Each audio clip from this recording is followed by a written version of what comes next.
Jennifer. Welcome back to my YouTube channel. So, with all that's happening in the world right now, especially the COVID-19 pandemic, we're wondering how can one deliver a baby inside a hospital where there are a lot of patients of COVID-19, especially here in the US, here in Los Angeles.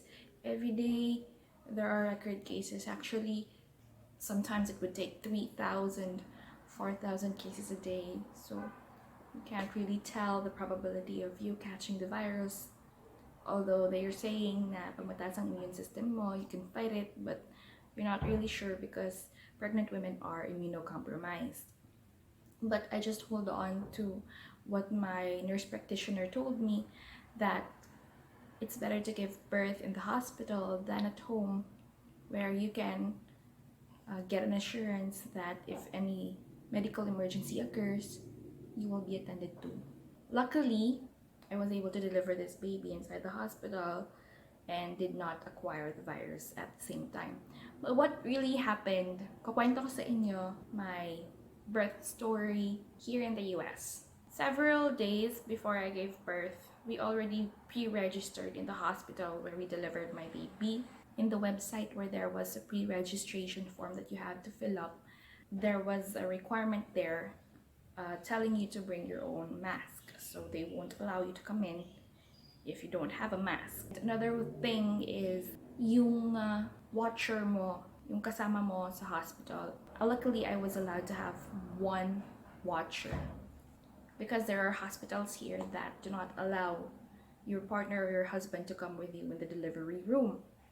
But their policy is that the moment that you come in, the person who brings you inside must be the same person who will be accompanying you once you come out. So wala siya dapat relyebo.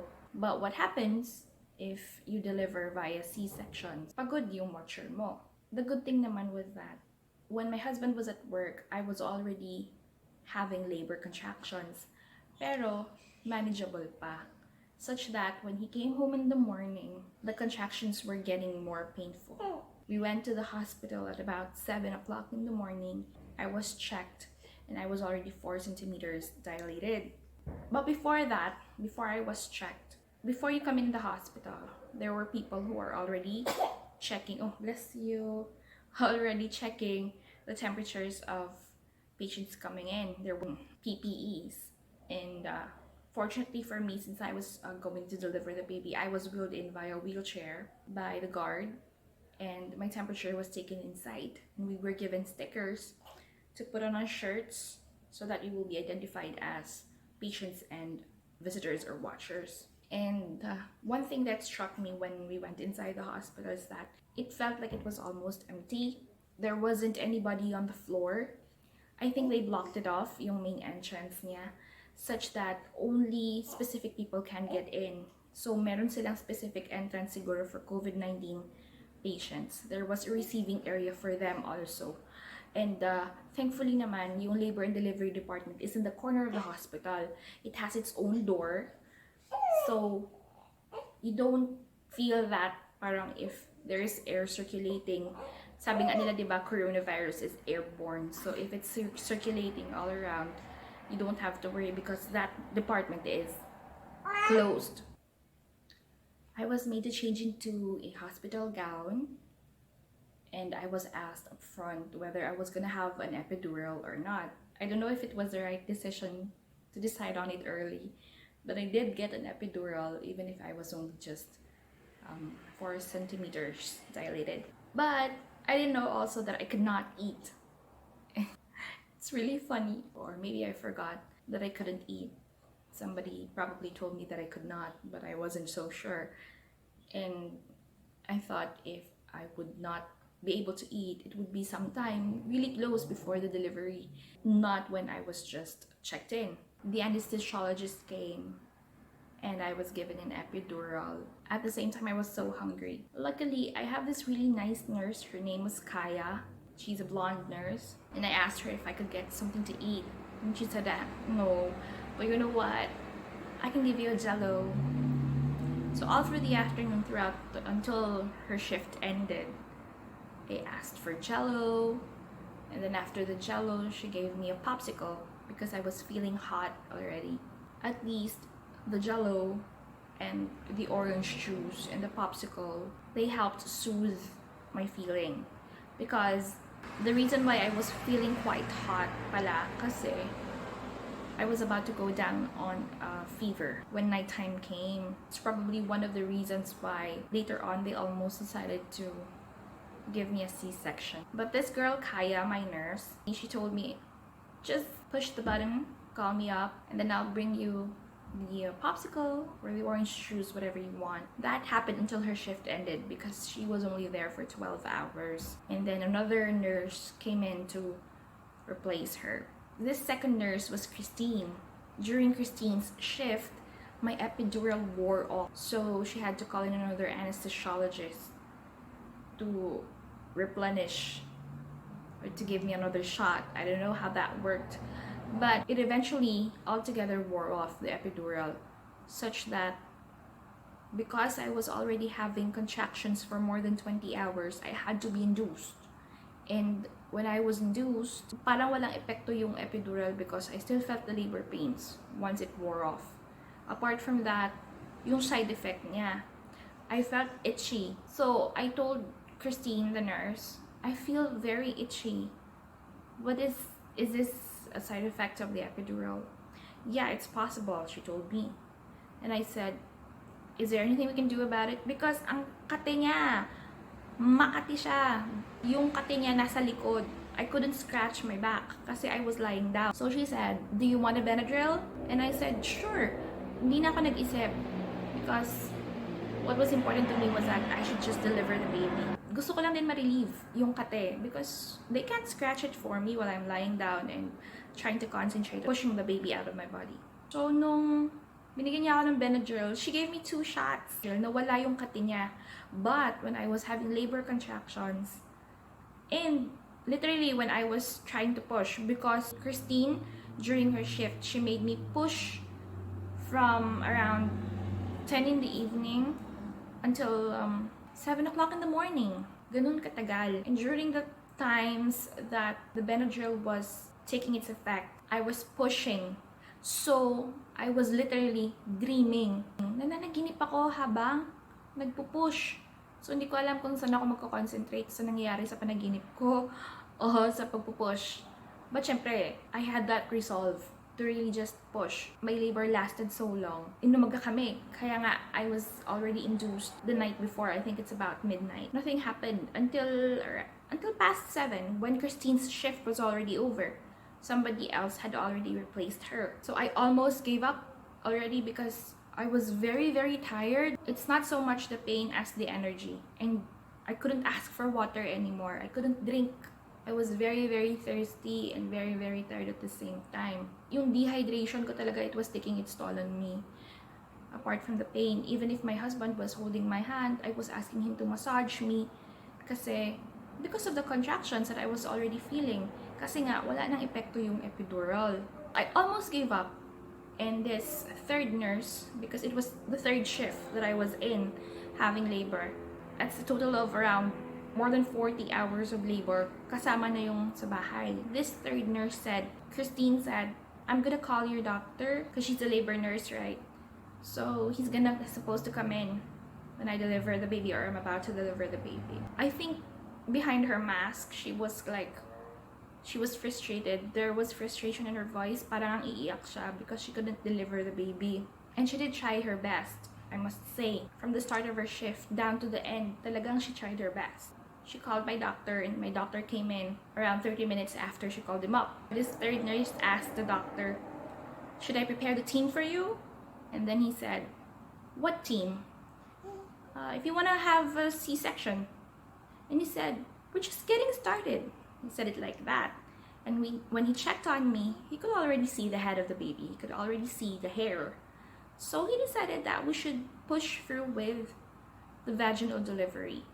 Yun pala yung amazing because that room is just like an ordinary room, a private room with the regular hospital bed where I can deliver the baby.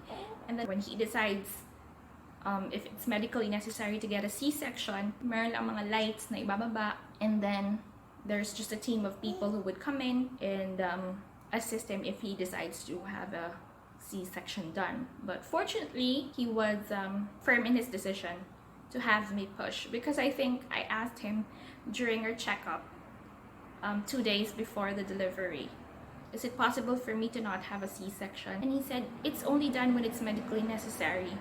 It's not routine here in the US. So okay, we had it done. He made me push. He had a different strategy than the nurse had, that's what I can say.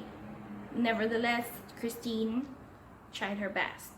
So when I was able to push my baby, the doctor said that everyone did a good job, especially Christine, that she never gave up on me, because I was already feeling that I should give up.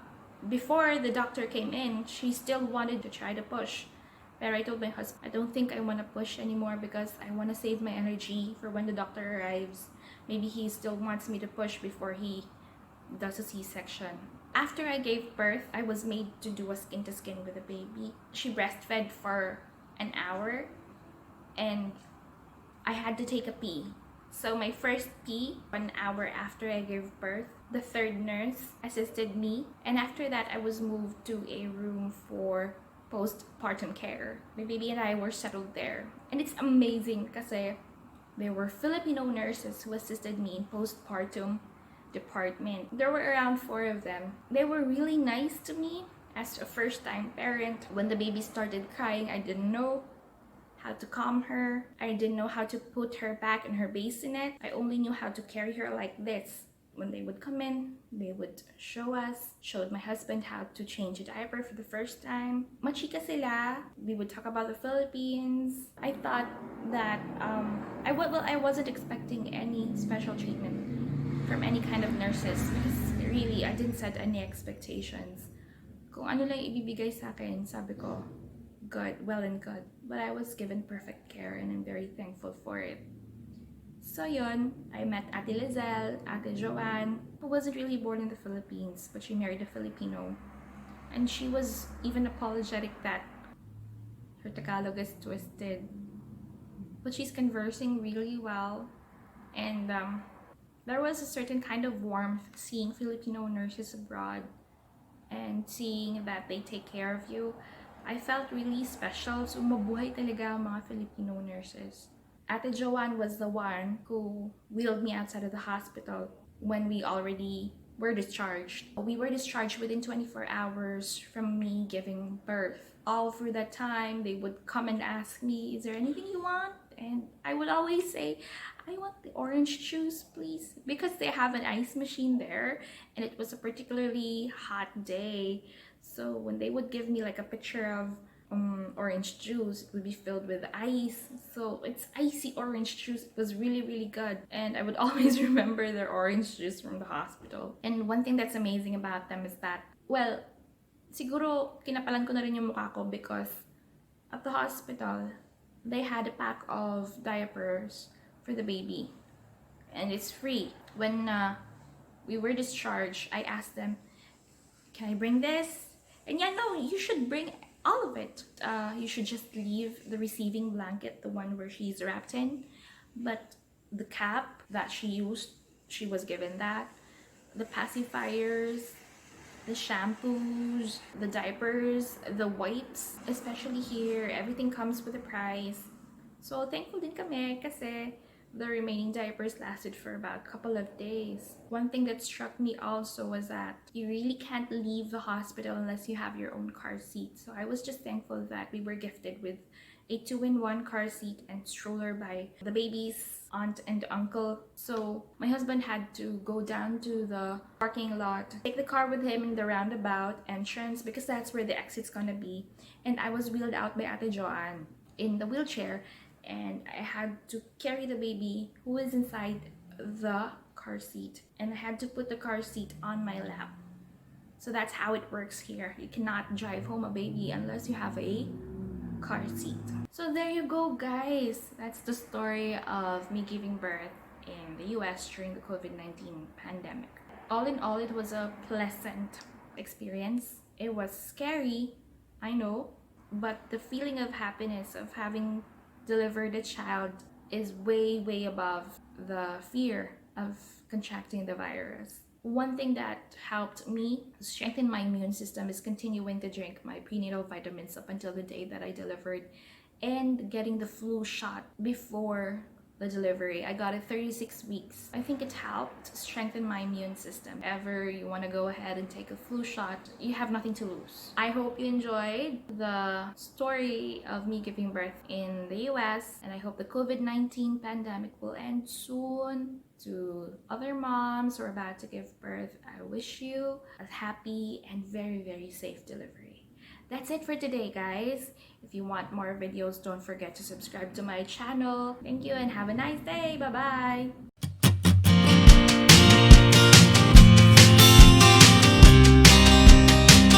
Dili ka?